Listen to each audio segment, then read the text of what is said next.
présence aujourd'hui au rond-point G2. D'abord, votre présentation. Alors, je me présente. Mon nom est Mounir Sedi, plus connu dans les réseaux sous le nom de Mr. Mo Mindset, préparateur mental, entrepreneur, conférencier, conseiller municipal maire. Alors, aujourd'hui, le but de notre venue, c'est vraiment de dénoncer ce qui se passe à la fédération. Déjà, par rapport à leur sortie lors de ce dernier mondial 2026 aux États-Unis, on a vu aujourd'hui une réaction de l'équipe nationale catastrophique qui ne sont pas allés très très loin. Si ce n'était qu'un échec, on aurait pu dire, mais le problème en est que c'est un ensemble. Et lorsqu'ils sont venus, cette fédération qui a accompagné cette équipe nationale n'a fait juste qu'aujourd'hui d'essayer de refaire son image. Alors qu'il y avait autre chose à proposer, c'est-à-dire un bilan, dire par rapport à la gestion aujourd'hui de notre fédération, de l'argent qu'on leur a donné, de ce qu'ils ont gagné même avant aujourd'hui cette Coupe du Monde, comment ils se sont organisés. C'était ça le combat de base. Maintenant, nous nous sommes réunis, nous en tant que Sénégalais, parce que quand même c'est notre fédération. À un certain niveau, il fallait que des groupes de gens se lèvent pour dire, en ce moment-là, il faut faire un stop. Parce que trop, c'est trop.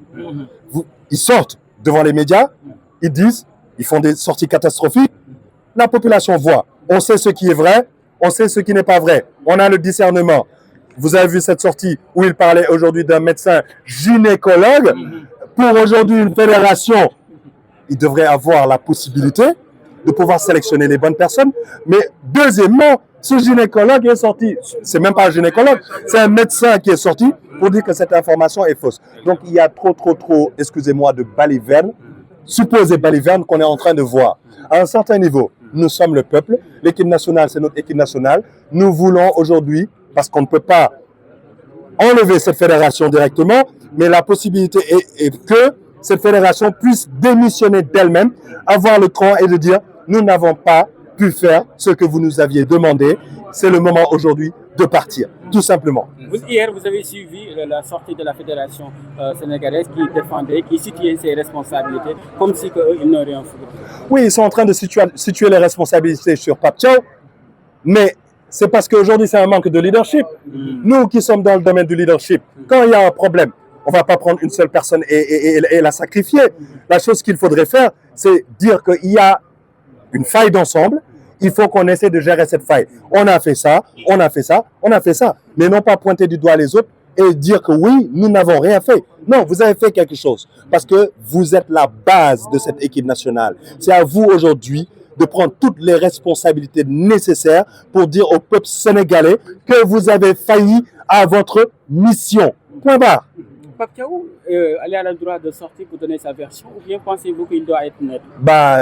Moi, je suppose que moi, si j'étais Pape Thiaw, avec tout ce qui s'est passé, j'allais sortir pour me défendre. Parce que c'est trop facile que des personnes aujourd'hui me jettent des pierres comme ça sans pour autant que je puisse avoir la possibilité de répondre. Et c'est là le coup. Mais non, je ne suis pas Pape Thiaw, mais il devrait le faire. Parce que même pour ce peuple sénégalais qui n'a pas compris ses choix et tout ce qui s'est passé, on veut savoir qu'est-ce qui s'est passé avec Pape Thiaw. Parce que quand même, il faut dire quelque chose.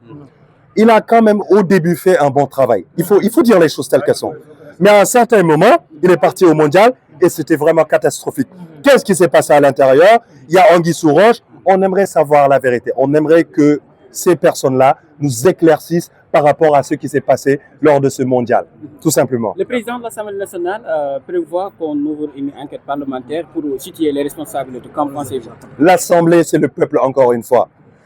Le peuple qui décide, l'Assemblée adopte. Et nous voulons ça. Nous voulons aujourd'hui qu'il y ait un suivi, une commission d'enquête par rapport à tout ce qui s'est passé. Encore une fois, qu'ils aient fait quelque chose là-bas ou pas, ça ne nous concerne nullement. La chose aujourd'hui, c'est qu'ils viennent rendre compte, qu'ils viennent faire un bilan. Point barre, c'est ce qu'on demande. Point barre. Quelle est votre prochaine étape? On ne dira pas notre prochaine étape, sinon on va couper nos pieds. Mais nous sommes très stratèges. En tout cas, il y a des intellectuels qui sont là. Ce ne sont pas simplement de simples gens qui sont là en train de parler. Ce sont des intellectuels, ce sont des cadres qui sont là. Mais l'équipe nationale, lorsqu'elle demande, on met tout en bas et on se concentre sur l'équipe nationale. On était sous la pluie. On a marché sous cette pluie-là. Beaucoup ne sont pas venus. Peut-être nous représentons une partie de ce peuple-là et nous le représentons fièrement. Qu'il pleuve encore une fois, qu'il vote, qu'il neige, nous allons protéger cette équipe nationale. Un peuple, un but, une fois. On nous tue, mais on ne nous déshonore pas. Je pense que c'est ce que nous suivons depuis tout à l'heure. Quand aujourd'hui on parle d'audit, c'est l'organisation, c'est la logistique, c'est l'argent qu'on a gagné depuis lors. Parce qu'on a vu que depuis 2018, l'équipe nationale du Sénégal est en train de grandir. Et même toutes les catégories. Parce qu'aujourd'hui, peut-être aujourd'hui, l'argent, il y a la Ligue sportive du Sénégal, il y a des joueurs locaux. Comment aujourd'hui on organise cela? Où est passé cet argent? Peut-être aujourd'hui, ce thème-là, c'est la Fédération sénégalaise de football, mais c'est un thème, c'est un combat général pour toutes les fédérations, que ce soit au basketball, que ce soit pour toutes les autres disciplines. Il faut que nous, Sénégalais, ou je dirais Africains, arrêtions de venir faire une compétition et de ne pas faire de bilan. Ça, c'est un devoir. On a trop laissé faire. Cette fois-ci, je ne sais pas s'ils vont démissionner ou pas, mais nous espérons qu'ils démissionnent. Mais la chose la plus importante, c'est que même lors d'une prochaine compétition, avant même d'y aller, nous allons sortir et leur dire hey, c'est comme ça que ça va se passer, c'est comme ça que ça va se passer. Et quand vous allez revenir, vous allez faire un bilan. C'est ce qu'on demande. Point barre. waaw Cheikhna Amala Gaye membre si collectif bi tey ñun dañoo am si tey benn combat mais combat bi mooy maanaam nañu fédération bi leeralal suñu xaalis fu mu dugg waaw parce que jour boobu mun naa wax ne boo jëlee 19 millions de sénégalais kenn waaw man la Cheikhna Amala Gaye bokk si membre collectif bi si transparence pour waaw voilà comité national de transparence pour le sport du Sénégal waaw léegi ñun tey suñu combat bi lenn la duna bëgg gars yi ñu daaj ñu leeral suñu xaalis fu mu dugg point barre parce que man mënu ma comprendre nga jàkkaarloog ak ay sénégalais di leen wax ne man dama voyager ak sama jabar ak sama doom ak sama nangam sama loolu suñu yoon nekku si jour boobu boo jëlee 19 millions de sénégalais boo jëlee 18 millions de sénégalais kenn reerul jour boobu kenn reelul dañoo am lu ñu métti mënoo jël presque plus de 30 milliards depuis 2018 nga ne Sadio Mané moo leen abal siège mais ana xaalis bi fa la xaalis bi dugg on se dit la vérité fa la xaalis bi dugg ñun lu leer nañ bëgg tey aujourd'hui suñu autorisation on l'a récupéré à 16h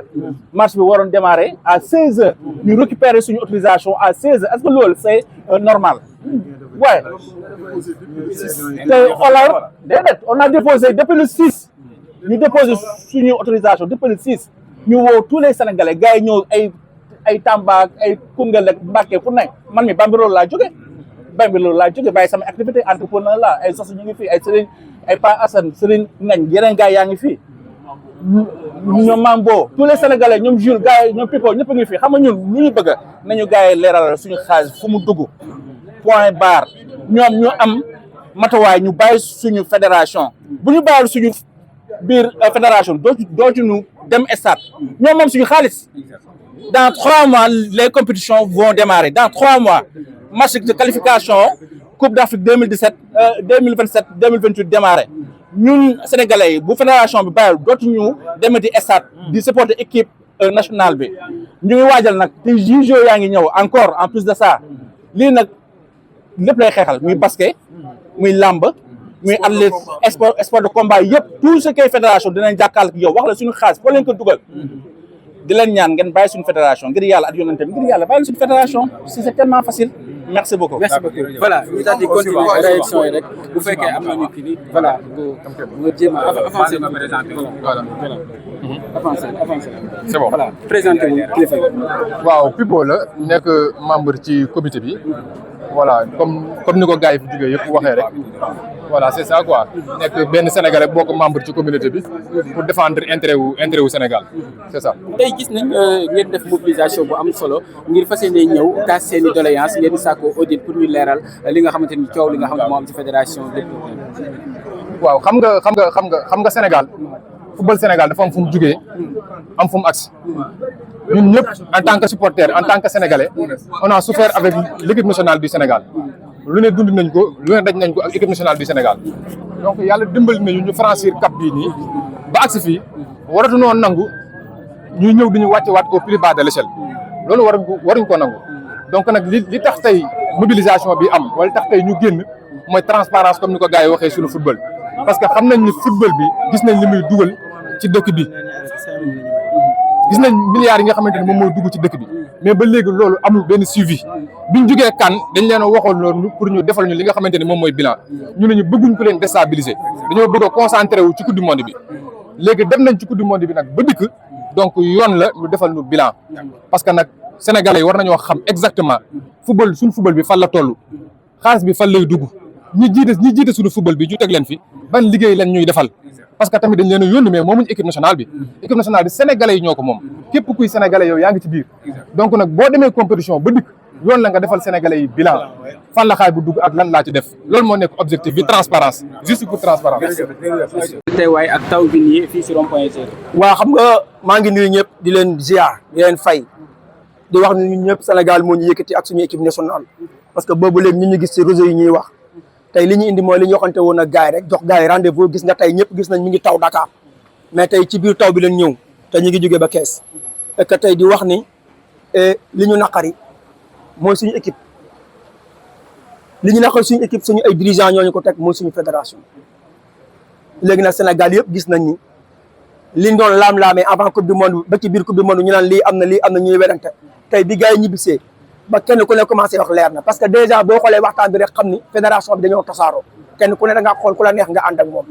ci 19 millions Sénégalais yoo xam ne ñi ngi toog di xaar pour ñu indi ñu résultat kenn ku ne muy am ay règlement de compte ku ne kenn di lijjanti sa bopp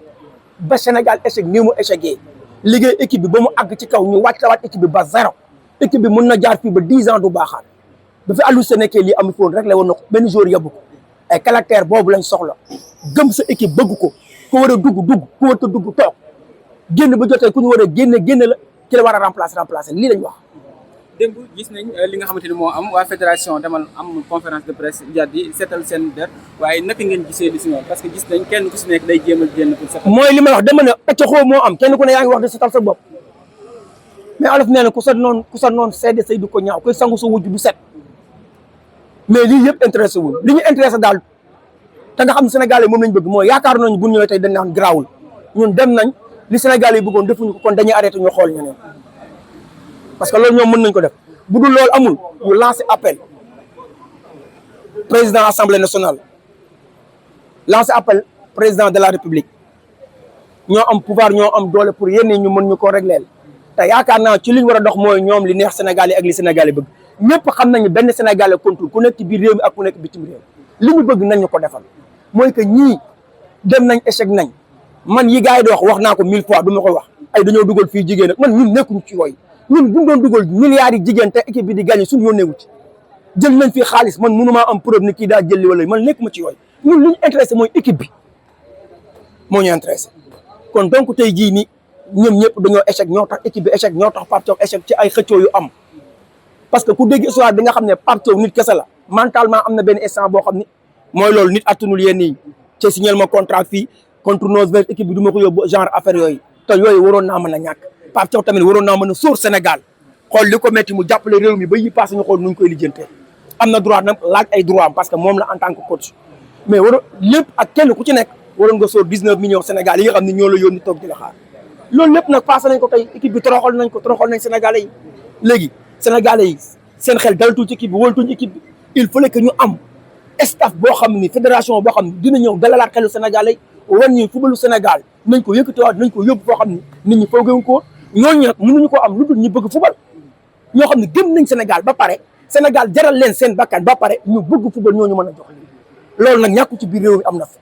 donc pour man lii moom mooy wax ji lii lañ war a def. sànq yaa ngi koy wax ki nga xam ne moo di président assemblée sàkku na ñu def enquête parlementaire ñu saytu li nga xam ne moo xew au fin de fédération. loolu Sénégal yëpp ci d' accord loolu noonu Sénégal yëpp d' accord nañ ci te tamit président de la république bëgg nañ tamit mu wane boppam ci lii parce que askan bi mooy seen baay bëgg nañ mu wane ci boppam waaw. tey ñi ngi ruumandaat ne war nañ am coach yu bees ndax yow da nga jàpp ne war nañ am koo xam ne si réew mi la cosaanoo wala bitim réew. man xaw ma ko cosaanoo ci léegi soxlaatuñ ko cosaanoo ci réew mi de ndax problème yi ñu daal nii li cosaanoo ci réew mi ñoo ñu ko indil ñun football Sénégal na dox même bu doon ab Burkinabé wala ab Malien wala Guinéen yi tam mën a joxoon équipe bi nañ ko jox waruñu fee nekk di xool ko juddoo ci réew mi li ñu nekk ñu juddoo ci réew mi ñoo ñu ko teg voilà nañu xool ku mën a yor équipe bi ko am fulla koo xam ne li Sénégal yi bëgg lay def mu def ko ñu jël ko jox ko équipe bi Patrick Vieira gis naa ko ci affaire bi yaakaar naa am na ay qualité pour mën a yor équipe bi te bu dee côté niveau am na niveau boo xam ne joueurs yi mu yor kenn mën na ko bañ a ndax li mu def joueurs yi yëbuñu ko entraîneur dafa war a am xaalis entraîneur dafa war a am niveau def loo xam ne joueurs yi mu yor dañuy rêver pour def ko mën leen a coacher bu dul loolu problème day am voilà. tey message bi lan lay doon vu que woote yoon ngeen am nga ñu nga àndaloon peut-être yeneen doon xool première organisation gis nañ xaw na am lu manqué ndax da ngeen a yéex a jot autorisation wala. autorisation bi ba sànq jotuñu ko woon te man waxoon naa Zos nii ni ko ñun ay kilifa lañ lu ñuy def day tegu ci yoon marche bi xeexuñu sànniwuñu xeex defuñu dara mais marche bi mënul am sans autorisation bu autorisation amul marche du am mais nag mën nañ taxaw nag communiquer comme nii lii buñ ca paree yaakaar naa lii moo ëpp doole marche ndax adduna bi nañ ci jot parce que lii plan A la woon ak plan B bi moo nekk nii et puis yaakaar nañu lii mën na 100% quoi ci kàttanu yàlla waaw. merci. Bon, moi je m'appelle Karamoko Sow. Karamoko Sow. J'habite là à Dakar, à la Cité du Port. En fait, Karamoko, pourquoi tu as décidé de venir aussi marché pour la transparence de l'e-sport sénégalaise en général? Transparence, d'accord, mais aussi surtout pour le respect. Surtout pour le respect, parce que cette fédération-là, ils n'ont aucun respect pour la population sénégalaise. Si vous voulez, vous avez un problème. Amuñu benn respect ci population sénégalaise bi. Depuis le début depuis le tournoi Coupe du Monde bi ñoom au départ ils savaient que Pape Thiaw même bu ñu jógee Coupe du Monde après il est suspendu pour les matchs en Coupe d'Afrique. Ouais. Donc waroon nañ préparer ki koy remplacer d'abord mais ils n'étaient pas dans cette optique ñoom ils étaient dans l'optique pour yóbbu ko mu échouer ñu mën ko dàq. Leur objectif c'était pas de faire évoluer l'équipe, de faire avancer l'équipe, c'était de faire échouer Pape Thiaw pour pouvoir le limoger. Pape Thiaw il a fait les fautes, il va payer comme tout le monde. Mais les fédéraux là aussi, ñoom ñooy principal responsable. Et puis de quel droit le président de la fédération se permet de mentir, de nous mentir et puis de salir notre réputation? Ban agent, ban kii mooy bàyyi doomam muy un athlète muy ñëw un gynécologue di ko consulter. Moom loolu si c'était vrai war na ko wax. D'autant plus qu'il ment, c'est pas vrai. te dañ ñuy yàpp yóbbu suñu équipe di ko foowee comme ça là ah ñoom ils n'ont pas construit l'équipe ñoom équipe bu bees lañu ñu ñoo fekk équipe bi à un certain niveau au lieu que ñu fi def avancer loo ko mais ñu reculer loo ko pour leur propre intérêt seen propre business di jéem a dugal ay kii même le gynécologue il paraît que am na benn équipe bu ñu waroon andi ay des médecins français yoo xam ni ils n'ont jamais exercé ñu ñëw bëgg leen remplacer pourquoi c'était de quel but c'était dans quel but pourquoi ñoom lan lañ doon def ambassade France d'abord qu'est-ce qu'ils faisaient là-bas c'était dans quel but quel était l'objectif ñoom bu ñu mënee dajaloo pour dem seeti qui que ce soit mënu yoon dajaloo pour dem seeti ministre bi régler affaire contrat bi ñu dem tranquillement ci coupe du monde bi ils étaient pas dans l'optique de faire gagner ils étaient dans l'optique de faire échouer Pape Thiaw pour mën ko dàq ñoom aussi noonu lañ leen war a dàqee ñoom autant qu'ils sont te duñu leen bàyyi même état bu ci deful dara duñu leen bàyyi match fu mu am dañ leen fa fekk te avant les créer des problèmes duñu leen bàyyi. yow yaakaar nga ne transparence bi nga xam ne bonne gouvernance lan la mën a yokk ci équipe nationale bi ak lan lay mën a yokk sport sénégalaise actuellement. transparence d'abord si lu mu amul. du jàmm mënu fa am stabilité mënu fa am dara mënut a dox sans la transparence équipe nationale bi fédération bi dañoo yàgg ci lii benn cercle la ñu formé wu. kenn day génn keneen ki avancé keneen ki remplacé ko ñoom la seen biir depuis fort longtemps ñoo nekk seen biir du def n'importe quoi kañ lañ mës a def bilan ban problème la ñu amoon pour fay ko Pape Thiaw en recevoir ñoon seen kii perdum bañ jógee Coupe d'Afrique bañ qualifié Coupe du Monde recevoir ñu seen xaalis pourquoi ñuy bàyyi affaire yi di pourrir c'est parce que c'est dans leur intérêt dañuy yàpp parce que dañoo yaakaar ni FIFA moo tax kenn mënu leen fi jëlee ñun quitte à suspendre l'équipe bi même mais ñoom dañ leen régler seen problème. remercier ñi nga xam ne teew nañ fi yëpp di leen nuyu yéen ñëpp macha allah di leen sant yéen ñi teew fi yëpp leen wax ne yombul mu taw ngeen bàyyi lépp ñëw ngir football Sénégal kon loolu day firndeel que ni jeunesse Sénégal ci dëgg jubal moo leen tax a jóg ci loolu nag la ñuy woo sunuy dirigeant te yàlla tax ñu wool ñu sunuy fédéraux ñoom ñi demoon mondial non seulement indil ñu résultat bu baax footballistiquement mais sunu xaalis bëgg nañ xam fan lañ ko jaarale. nii ñu ngi dégg récemment que ni booy U17 seen prime yi ba léegi laalaguñ ko ak yeneen yoo xam ne gis nañ ko mu doon ay défiance football Sénégal kon nag suñuy njiit yi nekk ci kaw lañ bëgg ñu woo ñi nga xam ne ñoo yoroon football bi nag football du ay caaxaan ay milliards warul naax saay noonu ci zéro côté football bi wax nañ ci ba pare Pape Thiaw a fait des mauvais choix porté nañu préjudice analystes yi wax nañ ci mais ci côté organisation fédéraux yi la ñuy wax démb seen conférence de presse li ñu leen laaj ci ay questions tontuwuñu ci dara lu dul gën a dugal Sénégal gën koo suuxat nan nga mën a ñëwee génn ne wax médecin sport bi maanaam gynécologue de formation te yow demoo sax renseigné wu exact kii mooy kan paa bi ba ma ko déggee mu génn di réagir da nga koy yërëm dafa dem ba voix bi di trembler da ngay xam xel que ne kii dañ ko tooñ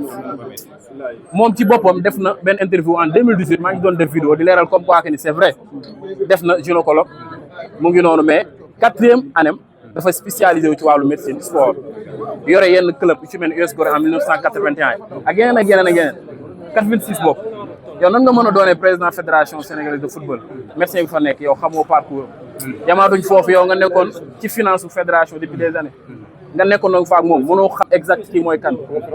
mu génne benn kàddu boo xam ne man jàpp naa ni jaru ko woon jarul woon génnee nag moo daañu ñëpp ak ñuy mbalak sunuy noonu ñun xam nañ dañoo bëri noonu kon nag suñuy dirigeant ñoom laay woo te yàlla tax muy assemblée nationale ak fu mënti doon ngeen woo ñii ñu auditer leen ñu xool suñu xaalis fa lañ koy dugal mal organisation bu fële li ko waral ak yeneen yoo xam ne mënuñu ci attardé temps bi bëriwul nag ñu ngi jéggalu mais di leen remercier yéen ñi teew fépp mu ngi taw mais bàyyi ngeen lépp ngir football sénégalais yàlla na yàlla def jàmm jaa ngeen def. waaw gannaaw bu sant yàlla julli Seydina Muhammad sallallahu alayhi wa sallam di sant suñu waajur di sant Sénégal di sant monde entier amuñu temps bu bëri lépp li ñuy def rek mooy lu ñëpp bokk kenn du ko moomeel mooy Sénégal dañu dépassé kii mbër la dafa war a yem ci place su mbër kii football la kii médecin la kii woykat la dañ nekk défendre couleur nationale dañ nekk défendre tout ce qui est couleur nationale ñun patriotisme merci beaucoup tey ñun Sénégal fu ñu toll nii amatuñ droit def erreur damay wax ak benn vieux sama live TikTok mu may ay waxu keer 86 on est plus dans ce monde on est plus dans ces années passées actuellement on est dans le nouveau Sénégal am benn statut boobu dans le monde entier ñëpp ñu respecté boobu ngeen bëgg ko wàccee ci seconde loolu duñ ko nangu foo sol may bi taxawut ñu naan ndax Sénégalais la boo jëlee avion wàcc ñu jox la cër googu ñu am bu jëmul kanam du jëm ginnaaw moo tax lii dañ koy réglé lu ñuy faj li léegi incha allahu taala tey dañoo yéex a jot autorisation bi ñu ngi remercier monsieur le préfet bu baax def na ci vraiment kéem laay kattan pour ñu teel ko jóg parce que enquête police yi fa la retardé mu jógee maa daw préfecture woo ma dem jël central ñëw indi affaire bi gis nga ñu jóge ay si région yi tamit ñu ngi nii ñii egsi nañ ñii egsi wuñu affaire xaw a jaxasoo mais beneen yoon dina ko gën a organiser mu gën a yaatu di la woon na nag Sénégal fii ñu toll nii li ñëpp bëgg nañ leen ko defal gis nga buñ ñu forcer seen bopp dañ ko fa Sénégalais yi fu mu toll nii ñu bëri ñu ngi bëgg a wax mais mënuñu wax amuñu say classement wala tey am ñoom dañu mal placé ñaata célébrité ñoo nekk Sénégal nanguñ def lii may def parce que bëgguñu perte seen place ci autorité comment dire ci yenn autorités yi parce que am na autorité dañu am ak ñoom relation mënuñu wax loolu moo yàq suñu dëkk bii nii te yaa ngi yéen ngi seetaan tey gis tey góor joueur Colombie bi dafa daw génn parce que sport moo toll foo xamante ne moom moo na jëm réew mi kanam tey Brésil kan moo xamul luy Brésil dëkk bu ndaw la dëkk bi kenn xamoon pays pauvre la woon te mi ngi nii football moo ko yóbbu fi mu nekk tey xooloo Hollande kii Norvège du moins Norvège Paris rek moo gën a moo ëpp Norvège xoolal Cap-Vert noonu Cap-Vert gi nii moom xoolal tey li mu savouré nii ñun ñëpp c'est que boo gis nga defet bi nañu yàlla jégal mais comme dese dafa metti non defet bi dafa metti booy xam nga tey mosu leen am defet boo xamante ne Sénégal mosu am defet boo xamante ne ba léegi nanguñ koo fàtte kon y a problème gis nga ñun pour la première fois ku ko am na wax kan moo mos a taxaw dégg jour Coupe d'Afrique boo jour Sénégal bu ne damay jël Coupe du monde ñu ngi koy soog am El Hadj Malick Diouf moo tax damay jël Coupe du monde Pape Gueye wax ko Lamine Camara wax ko Sadio wax ko Iliman Ndiaye wax ko Ibrahima Mbaye wax ko boo yëpp wax ko ba pare président bi yëpp leen kaa leen boo ñu mu ne leen demu leen pour seetaani li ma gën a neex si discours bi loolu la chaque jour damay xëy di seetaan discours bi ma ne kan moom bi discours bi jàmbaar la kooku président war na ko récompenser. xam nga football du ay fo te gars yi dañuy foowee football ñun instant nii football bi dañoo war a dépasser lii nii niveau bi ñu toll nii instant yi ñoo waroon toll instant yi moment bi avant ñuy wax sax maanaam fédération bi démb c'est honteux ñu démb seen communication benn baaxul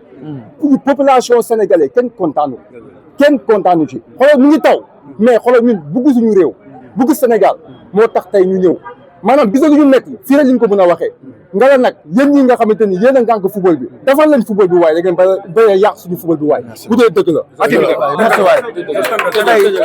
tey waaw damay tënk rek tey temps bi xat na trop mais on a benn jour temps toog waxtaan ak nit ñi parce que actuellement xoolal booy drapeau bi foo woote ñu ñëw booy réew ñi xoolal booy ay jàmbaare fi ne ñi ñooy futur Sénégal tey amatuñu gis nga bu dee ñoom dañoo tàmmoon defet Sénégal bu njëkk ba du Sénégal bii xamuñu defet boo xoolee réaction boo ñoom Habib Diarra ñoom Ibrahima Mbaye nga xam ne c'est pas des jeunes qui connaissent sec la mooy defet xamuñu defet nañ leen encouragé booy yi am ndam parce que lii ñi duñ ko yóbbuwaat dans 5 mois dañuy dem kan dans 5 mois dañuy dem kan état bi na jël ay responsabilités ñu réglé lii yaa ngi dégg yenn joueurs yi mais ñu jàmm tuuti buñ ñu forcer seen bopp yaa ngi dégg état bi jël affaire en charge parce que booy waruñu perturber balaa ñoo dem parce que ñun dañu war a jël suñu 3e étoile ñëpp xam ne Sénégal dañuy jëlaat coupe d'Afrique bi di ñëw inchallah merci beaucoup on a le temps tey bu leen ñu forcer tamit ay entraîneurs yi kenn xamul ñun ba léegi tubaab jëluñu ndam tubaab amuñu dara tubaab kii tubaab bi Badji Voyari bi fii la nekk di xeex ak ñun français la xaw nañu rey fii ñuy am ay ennemis yaa ngi may dégg actuellement local bii Omar Dafa ci Habib Beye bi tey mi ngi nii demal France kan fa rek kenn lañ fa rek ñaar kan lañ fa entraîneur Dieng Savan Deschamps ay français bëgg seen réew ngeen bëgg a jóge fi bàyyi Omar Dafa bàyyi fi Habib Beye dem di jëlee ay encore affaire de complexion yi tubaab bu ñaama ne dañoo ñuul mais ay tubaab lañ te gëmuñu Sénégal ñun Sénégal suñu bopp lañ jëm Aliou Cissé ma fi ndam Fanko ma fi ndam dana Sénégal ma fi ndam inchallah bon juste dernier mot mooy di remercier ñëpp gars yi fi teew ñëpp di leen jaajëfal police jëppal police centrale aussi di leen jaajëfal te di naxarlu lenn rek mooy suñu comment dirais-je autorisation bi ñu yéex a jot daanaka jot nañ ko depuis 16 heures lañ koy soog a jot daanaka si la marché bi di commencé mais commune bi ibil nañ ko ñëpp bépp sénégalais foo munti nekk sport boo munti pratiquer comité bi ibil nañ ko ñëpp comité bi amul président amagul coordinateur amagul secrétaire juste pour bëgg boole sénégalais yu bëri ñu soog a teg bureau nga xam ne day nekk bureau boo xam ne sénégalais yi ñoo ko tegal seen bopp donc numéro WhatsApp bi 77 646 77 77 ngeen envoyé fa seen numéro ñu dugal leen ci groupe WhatsApp bi ñeen ñëpp ngeen tànn dirigeant yi nga xamante ne bëgg ngeen comité bi continuer liggéeyam jaajëf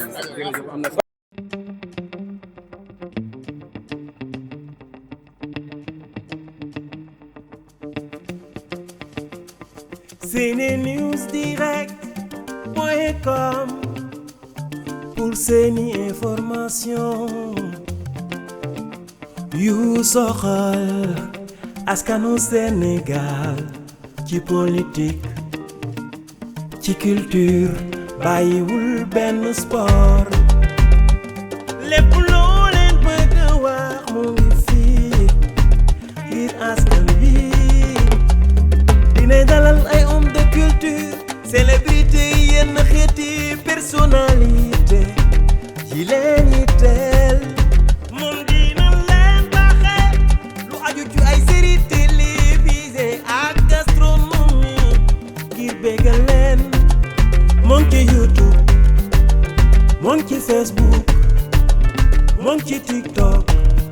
abonné like partagé SeneNews Direct TV